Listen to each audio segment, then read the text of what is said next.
السلام عليكم ورحمة الله وبركاته إن الحمد لله نحمده ونصلي على رسوله الكريم أما بعد সম্মানিত দিনী ভাই বোনেরা, দেশ এবং বিদেশ থেকে কাছ ও দূর থেকে যারা যে যে প্রান্ত থেকে আমাকে দেখতেছেন সবাইকে আন্তরিক মোবারক। প্রিয় বন্ধুগণ, আজকে অত্যন্ত গুরুত্বপূর্ণ কিছু আলোচনা নিয়ে আমি আপনাদের সামনে হাজির হয়েছি।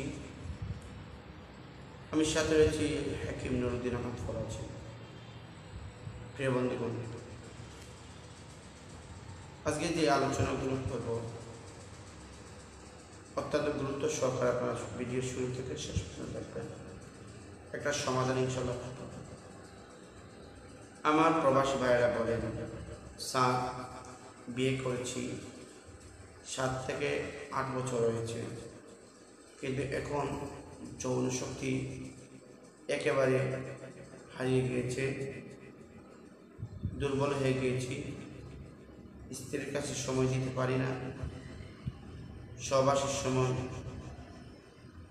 অল্প উত্তেজনাতে আমার বীর্য বের হয়ে যায়, একবার স্ত্রীর সাথে সহবাস করলে দ্বিতীয়বার সহবাস করার ইচ্ছা হয় না। এই বিষয়ে অনেক প্রবাসী ভাইয়েরা আমার কাছে অভিযোগ করেছেন। আলহামদুলিল্লাহ, এই পর্যন্ত অনেকে আমার কাছ থেকে ঔষধ নিয়ে আল্লাহর রহমতে সে ভালো হয়ে গিয়েছে। বিদেশিদের একটাই সমস্যা হচ্ছে, তারা যখন স্ত্রীদের সাথে কথা বলে তারা লিঙ্গ কিন্তু স্ট্রং হয়, দাঁড়ায়।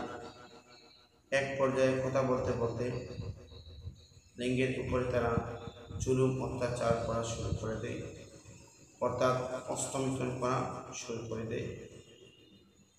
এইভাবে করতে করতে এমন এক সময় দেখা যায় লিঙ্গের ভিতরে রক্ত চলাচল যেই রোগগুলো দ্বারা হয়, এই রোগগুলো চাপ খেয়ে রক্ত চলাচল নর্মাল হয়ে যায় এবং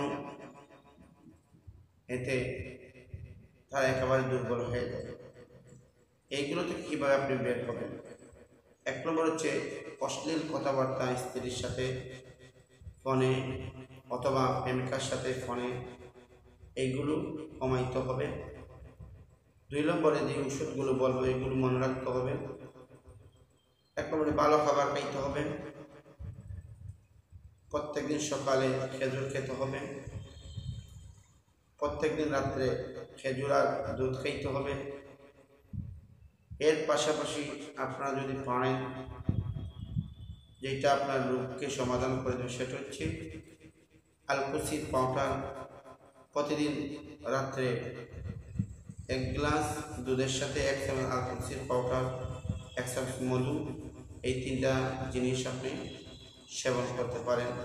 ইনশাআল্লাহ দেখবেন 1 মাসের ভিতরে আপনার একটা পরিবর্তন চলে আসবে এবং আপনারা পরিপূর্ণ যৌন শক্তি ইনশাআল্লাহ ফিরে পাবেন। যদিও আপনি 75-60 করেছেন, বুড়ো হন, তারপরে ইনশাআল্লাহ আপনার মধ্যে একটা পরিবর্তন চলে আসবে। তো প্রিয় বন্ধুগণ, আজ এই পর্যন্ত, দেখা হবে অন্য কোনো ভিডিওতে। আসসালামু আলাইকুম ওয়া রাহমাতুল্লাহ।